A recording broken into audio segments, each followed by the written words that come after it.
What is freedom? I think that for many, many people, freedom is a word, it's a value that is central to much of what they do, who they think they are, the values that they might have. And you probably see and hear about freedom everywhere you go, from low level bumper stickers and cable news type of stuff, and even to higher level political and ethical types of discussions. But is it possible that many people are missing the mark on freedom? And is it possible that the standard definition of freedom might be lacking in some very important ways? So I think that when you think about freedom, the standard definition is probably something along the lines of being able to do whatever I want without outside interference. And this matches up pretty nicely with the Oxford definition. Quote, the power or right to act, speak, or think as one wants without hindrance or restraint. End quote. At the risk of sounding like a middle school English paper that starts with the definition, I do think it's important to point that out because this is the definition that a lot of people are working with in both low level and oftentimes higher level discussion of freedom. And as we're going to see, I think that definition is problematic for a lot of different reasons. Being able to do whatever you want without outside interference is great, but some critics of this definition might ask, what is I and who are you? The I or the me at age 3, age 19, age 38, 63 would all say and do and want different things. Does a lack of stable identity over time tarnish this idea of personal freedom? Maybe. Another objection to this definition is a bit related to this idea of the self and what I or me means over time. And this objection might say something along the lines of asking the question, are you ever really free of outside interference? Is that something that's even possible? You might think that you're acting freely and doing whatever you want, but sometimes you don't see that you are actually doing something because of reasons and environmental circumstances that are way beyond your control. Take, for example, someone who believes that the earth is flat. Everyone should be allowed to freely come up with their own opinions on different subjects. Sure, but did this person freely come to that decision on their own through choices and studying and calculations, or did they come to this so-called freely held decision by factors that were never in their control anyway? Maybe they had an early childhood encounter with a conspiracy theorist of some type, and now they're more predisposed to believe that type of stuff. Maybe they're simply a product of the YouTube algorithm. Maybe this strong and freely held belief that the earth is flat is just a result of YouTube recommending those particular videos on flat earth. And maybe instead of flat earth, they were merely one YouTube algorithm decision away from believing that the world is round, but aliens have made contact or the moon landing was fake. Is it possible that someone can believe something and they think they're believing it freely without outside interference, but in reality, someone or something has planted that idea in their mind? Anyone who's seen the movie Inception hopefully can understand what I'm going for here. Furthermore, can you really have freedom if you didn't choose your brain or your genetics or really any of the things that help you make decisions in the first place? So that's a whole area of philosophy that is controversial and interesting and all that stuff, but I only bring it up here because, again, I think it's worth noting that this definition of freedom as the ability to do whatever I want without outside interference has some issues. And I think the best refutation of this generic idea of freedom, that someone who does whatever they want is free, the best refutation, in my opinion, actually comes from our old ancient friends, Socrates and Plato. The ancient Greek philosophers, of course, thought a lot about freedom. And in Book 9 of Plato's Republic, they contrast freedom and tyranny and try to come up with answers for what freedom really is. Of course, the Republic is the work of Plato, but throughout it, he's sort of referencing and quoting Socrates. And this brings up one of the great questions in ancient Greek philosophy known as the Socratic Problem. The idea is that there's not a ton of written accounts of Socrates that are directly contemporary with Socrates, certainly not with Socrates himself. And this leads you to wonder, was Plato actually making stuff up that Socrates said? Was he trying to be faithful to what Socrates believed? Is it possible Socrates didn't even exist at all? All of these questions are sort of wrapped up in something called the Socratic Problem. According to the Stanford Encyclopedia of Philosophy, quote, "The Socratic problem is a rat's nest of complexities arising from the fact that various people wrote about Socrates whose accounts differ in crucial respects, leaving us to wonder which, if any, are accurate representations of the historical Socrates." End quote. It's definitely an interesting history of philosophy type of question to ask about historiography and these types of things. And I don't think we'll delve into it too much here, but it's important to note that when we're referencing Book 9 of the Republic, Plato will have Socrates in conversation with some other guys, Adeimantus and Glaucon, and they're talking about freedom. Is freedom really doing whatever you want? To start things off, Socrates compares what he calls the tyrannical man with the temperate man. For Socrates here, the temperate man has his passions and his desires under control, and specifically under control by reason and rationality. The tyrannical man is simply devouring everything that he wants, satisfying his desires no matter what the cost. Socrates talks about the tyrannical man saying, quote, "The reasoning and human and ruling power is asleep. Then the wild beast within us, gorged with meat or drink, starts up, and having shaken off sleep, goes forth to satisfy his desires. And there is no conceivable folly or crime, which, at such a time, when he has parted company with all shame and sense, a man may not be ready to commit." End quote. Socrates then contrasts this with the temperate man, saying, quote, "When a man's pulse is healthy and temperate, and when before going to sleep he has awakened his rational powers and fed them on noble thoughts and inquiries, collecting himself in meditation, after having first indulged his appetites neither too much nor too little, but just enough to lay them to sleep and prevent them in their enjoyments and pains from interfering with the higher principle." End quote.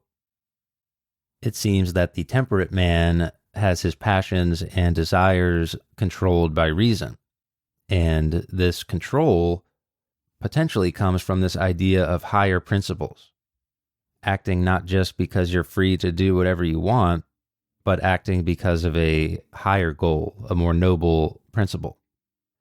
I think most people would like to think that they are the temperate man and not the tyrannical man. But a question might be, why do those passions flare? Why does the tyrannical man become the tyrannical man? Socrates offers a couple of explanations here, saying that perhaps this tyrannical man emerges after a slow descent into lust and pleasure and desire over the course of years, maybe even generations, maybe even being passed from father to son, so on and so forth. But he also says that the tyrannical man is a man under the sway of emotion. in a similar way to a drunk person. To borrow a phrase from Pete Campbell in Mad Men, the tyrannical man is simply Tarzan swinging from vine to vine, doing whatever they feel like at a given moment. Interestingly, Socrates also points out that even a positive emotion like love can be dangerous if you are simply following it and craving it and desiring it at all times. Ultimately, in Socrates' view, this tyrant, this person who merely acts according to their own desires, is not so much a threat on his own, or even in small numbers. But for Socrates, this idea of a tyrant becomes problematic when large numbers of these types of people get together and sort of elect a leader. And these sort of political tyrants are merely the logical conclusion of the personal tyrants. Socrates describes their character saying, quote, "They associate entirely with their own flatterers or ready tools. Or if they want anything from anybody, they in their turn are equally ready to bow down before them. They profess every sort of affection for them, but when they have gained their point, they know them no more. They are always either the masters or servants, and never the friends of anybody. The tyrant never tastes of true freedom or friendship." End quote. The tyrant surrounds himself with yes men, consistently uses people as tools, using people merely as means to an end. And because the tyrant thinks only in terms of satisfying his desires and getting what he needs, thinking only in terms of instrumental values and what can this get me, they don't have friends, they don't have values, they don't have bonds or respect or long-term connection with people. Because once they get what they want, they can then just discard them. As a result of this, Socrates points out something that we probably don't think about a lot, which is that this type of person is actually miserable. Again, no freedom, no friendships, just projection and insecurity all the way down. As Benjamin Jowett says in his translation, quote, "The tyrannical man will answer to tyranny," end quote. So for Socrates here, the tyrant personally, this person who behaves in this manner, is also the tyrant politically. And if you get enough of these people together who are on the surface doing whatever they want and having freedom, but on the inside are merely satisfying their base desires at all times, eventually a tyrant will emerge out of this, and people who live this way might respect the tyrant's approach, and then you have a big problem on your hands. We can all think of tyrants historically: Hitler, Stalin, Mao, Pol Pot. The list goes on, unfortunately. These are the people who, to borrow a phrase from the great fantasy author Robin Hobb, these are the leaders who choose to live free of inconvenience by tolerating the agony and degradation of others. And usually not just tolerating it, but actively being involved in bringing those conditions about. At this point, it's important to note that people in a dictatorship are not free to do whatever they want. You think about Nazi Germany and the average person there and the level of freedom that they had, you certainly wouldn't say it was a full amount of freedom. You can think about North Korea or other places in the world today where a similar idea might hold true, that freedom is being suppressed in some way. But as Socrates points out, people in a dictatorship aren't free, and in the same way, a person isn't free if they are living tyrannically, if they're under the sway of their basest desires and they're simply doing whatever emotions and desires they want to do. That's not real freedom. Socrates here is making these explicit connections between personal tyrants and public tyrants, personal tyrants and political tyrants on purpose, I think. He wants us to draw these parallels here. The political and the public tyrant wants to be the master of others, but he's not the master of himself first. In the same way, the average person who, in Socrates' view, would fall under the sway of tyranny hasn't mastered himself either. Socrates compares this type of person who might merely exist just to do whatever they want, just to satisfy their desires, to cattle. He says, quote, like cattle, with their eyes always looking down and their heads stooping to the earth, that is, to the dining table. They fatten and feed and breed, and in their excessive love of these delights, they kick and butt at one another with horns and hoofs which are made of iron, and they kill one another by reason of their insatiable lust. For they fill themselves with that which is not substantial, and the part of themselves which they fill is also unsubstantial and incontinent. End quote. That's a powerful quote, and it's worth going back to our question at the beginning, which is, what is freedom? Again, that standard definition, being able to do what you want without outside interference. That definition now seems so inadequate. Socrates points out here that the tyrant is able to do whatever he wants. The person who exists only to get maximum pleasure and fulfill their desires and is ruled by their emotions would seemingly be doing what they want, but as Socrates has pointed out here, they actually aren't in control of anything. They aren't free at all. They're actually a slave. They're a slave to their desires. They're a slave to emotions. Socrates compares these people to cattle who can be easily controlled and manipulated as a result. Ultimately, Socrates makes this distinction between the temperate man and the tyrannical man, and he advises that instead of merely doing whatever you want, that you should pursue pleasure and happiness guided by reason, guided by wisdom, guided by some sort of higher principles that are guiding your decision-making process. You may be free to do whatever you want, but if you aren't making choices, making decisions that are based on some analysis, some reasoning, then perhaps you aren't really free at all. You are just the puppet on the puppet strings, dancing on the strings held by, in this case, your basest desires and your tyrannical thoughts. Ultimately, in my view at least, there is something more to freedom than the average person or maybe the standard definition can really get at.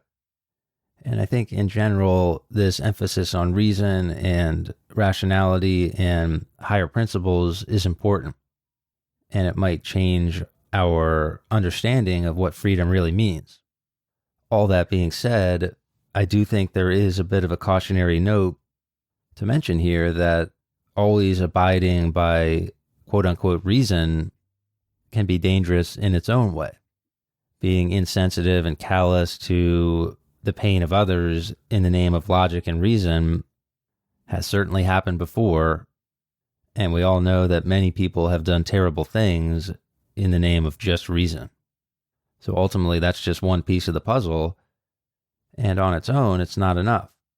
We still need wisdom and experience and ethics and character and even emotions, derided by Socrates in Book 9 of the Republic, but even emotions may serve a useful purpose, and there might be times when you may be wise to heed them.